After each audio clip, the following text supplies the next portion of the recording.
Penyakit asam lambung ini timbunan pola makan yang memang tidak sehat selama bertahun-tahun gitu. Jadi memang kalau misalnya kita sudah bisa membedakan makanan yang berbahaya buat kita, berarti jangan dimakan. Kalau misalnya makanan yang aman buat kita, ya berarti kita makan, boleh konsumsi kapan aja. Ya, bismillahirrahmanirrahim. Assalamualaikum warahmatullahi wabarakatuh. Waalaikumsalam warahmatullahi wabarakatuh. Ya, teman-teman sekalian, kembali lagi bersama saya Kang Acep dan Umu Ella. Dan tentunya kita masih dalam bahasan yang sama, podcast terkait GERD dan anxiety dan bagaimana cara menyembuhkannya. Dan tentu kita akan belajar langsung dari Umu Ella yang alhamdulillah sudah sembuh total dari GERD dan anxiety. Baik Umu Ella, pada kesempatan kali ini kita akan membahas terkait pola makan ya. Di podcast sebelumnya kita membahas terkait pola pikir. Ya mungkin teman-teman yang belum menonton silahkan bisa tonton terlebih dahulu terkait bahasan tersebut. Sebelum lanjut pada bahasan yang coba akan kita diskusikan pada kesempatan kali ini, silahkan teman-teman bantu like terlebih dahulu video ini. Juga silahkan share ke teman-teman yang membutuhkan. Umu Ella, kita akan membahas terkait pola makan nih. Ini kan memang pola makan ini menjadi salah satu permasalahan utama kenapa memang GERD, terus kemudian juga dan asam lambung dan sejenisnya ini menjadi penyakit yang memang tidak sembuh-sembuh dan menjadi penyakit masyarakat. Sejuta umat. Penyakit sejuta umat gitu. Itu artinya ketika kita bahas tentang pola makan, ya berarti memang makanannya juga memang tidak sesuai dengan yang harusnya kita makan, sehingga berbahayalah untuk lambung begitu. Silakan Umi bisa jelaskan terlebih dahulu terkait pola makan yang tepat untuk kemudian penyembuhan GERD, asam lambung dan anxiety, khususnya mungkin kepada GERD dan asam lambung. Silakan Umi. Oke, baik. Kalau misalnya terkait pola makan ini, sebenarnya sih makanannya banyak ya yang memang boleh dimakan. Terus kemudian ada juga yang memang tidak boleh dimakan gitu. Kalau misalnya kita sudah bisa membedakan makanan yang berbahaya buat kita, berarti jangan dimakan. Kalau misalnya makanan yang aman buat kita, ya berarti kita makan, boleh konsumsi kapan aja, seperti itu. Dan kalau saya pribadi gitu ya teman-teman, dulu itu terbiasa dengan makannya itu sekali banyak dan bisa 2 kali makan doang gitu. Ternyata itu salah gitu ya. Jadi yang baik itu adalah makan sedikit tapi sering gitu ya. Atau mungkin yang yang diamanahkan juga oleh Rasulullah, Nabi kita semua, bahwasanya makan sebelum lapar, terus kemudian berhenti sebelum kenyang. Nah, kalau saya makannya segala dimakan gitu teman-teman. Jadi nggak peduli itu sehat, itu enggak gitu ya.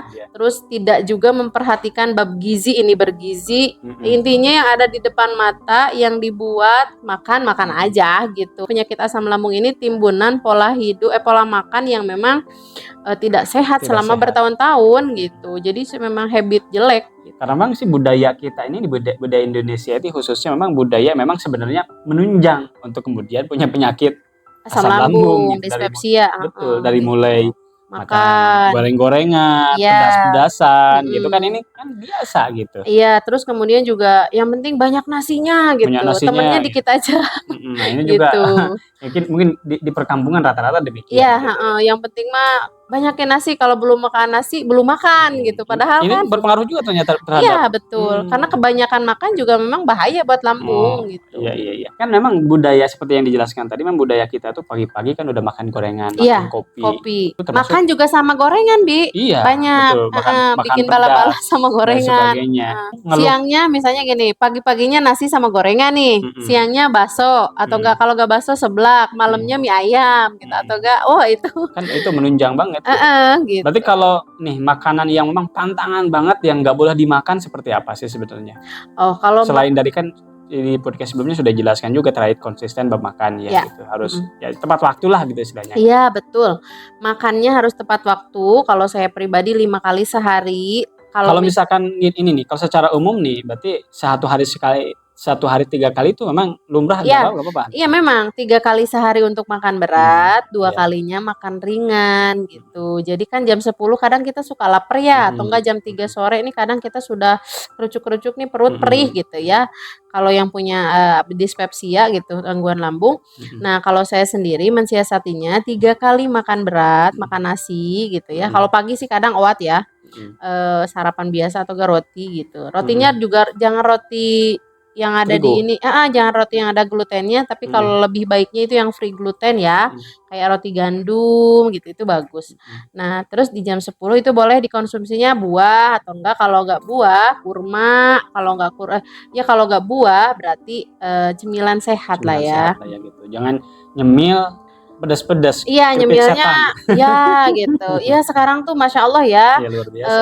apa namanya, ya memang kreativitas orang Indonesia, Masya Allah sih. Makanya kan ja heran nih anak-anak usia saya ada tetangga juga kita di sini usia 7 tahun udah punya penyakit mah Heeh, parah kan. iya betul, bahkan sudah dirawat di rumah Karena sakit gitu. pagi-pagi sarapannya yang Nasi goreng, seblak gitu, nasi goreng. malam-malam nanti jam 10 di sekolah sarapannya seblak Berarti gitu. memang perhatian kita juga dari kita sejak dini kepada anak-anak juga harus diperhatikan Ya, bagaimana betul untuk betul. pola makan. Nah ini terkait makanan berarti apa saja nih yang nggak boleh banget dimakan nih? Kalau ketika proses penyembuhan berarti apa saja Ya, nih?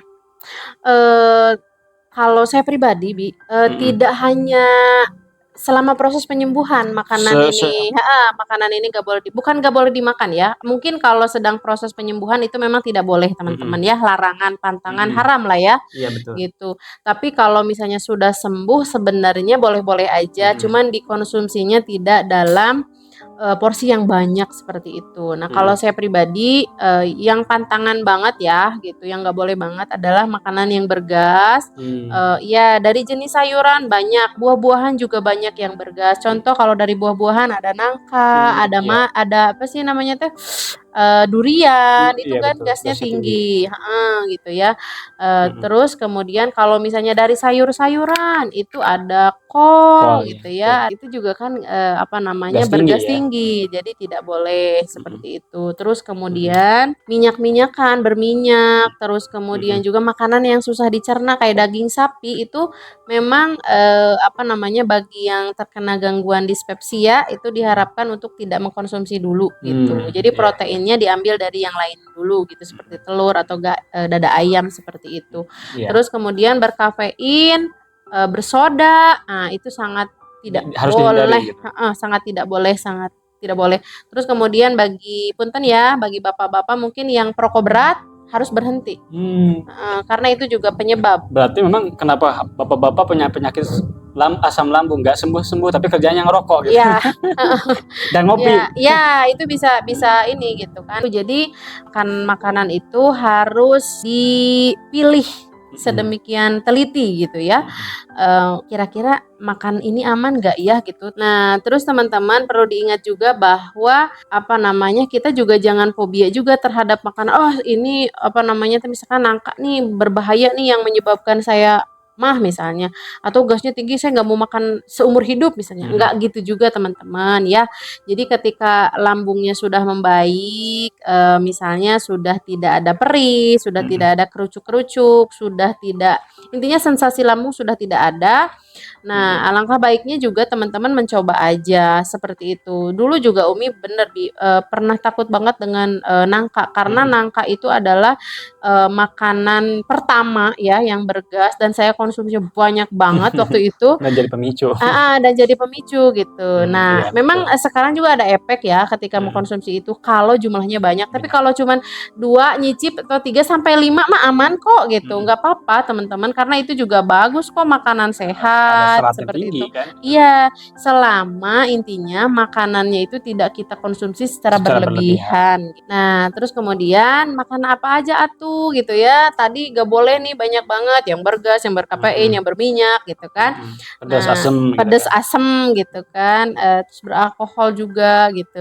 Nah, yang boleh kita makan adalah makanan sehat, gulanya juga gula alami teman-teman, yang dihasilkan dari buah gitu ya kalau gula-gula alami. Terus kemudian juga madu sesuai dengan yang Rasulullah pernah ajarkan.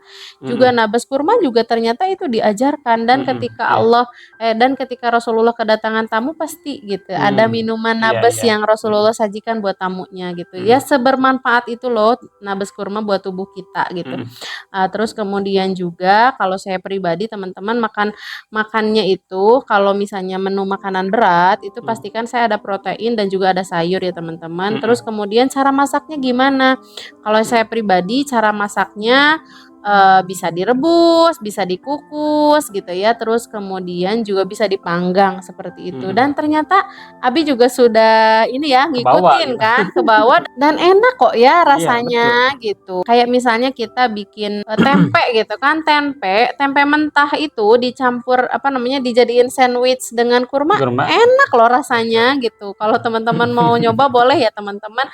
Iya, Dan itu katanya, kata Dokter Jairul Akbar kan jauh lebih sehat ya gitu, betul. dan ketika saya mencoba juga enak-enak Enak, aja betul. kok gitu. Terus kemudian olahan tahu misalnya untuk sumber proteinnya, ini kan tidak harus selalu digoreng ya, bisa juga Betul. dibejek atau dijadikan apa namanya, dipepes gitu dan alhamdulillah ya, maksudnya teh Iya, kurangi minyak juga malah ke badannya enak, enteng, betul. enak, jarang sakit gitu, seperti itu. Iya, Anak-anak juga makannya jadi sehat gitu. Terus iya. kemudian untuk sop-sopan misalnya isinya itu saya ganti ya, isinya itu saya tidak pakai kol teman-teman, tapi saya menggunakan, wortel, terus kemudian juga karena saya aman makan brokoli ya ada brokolinya, terus kemudian untuk proteinnya saya satukan, kalau misalnya ini bosan sama tahu, misalnya saya pakainya ayam, kalau gak bosan sama ayam, misalnya, daging, seperti itu. Baik, teman-teman, itu adalah bahasan terkait pola makan yang Ya. berkait dengan proses penyembuhan GERD dan anxiety. Semoga Mhm. bermanfaat ya teman-teman sekalian. Teman-teman yang ada pertanyaan silakan tulis di kolom komentar dan juga silakan bantu like video ini agar kemudian tersebar ke teman-teman kita yang membutuhkan. Dan silakan juga bisa bantu subscribe. Semoga bermanfaat. Assalamualaikum warahmatullahi wabarakatuh.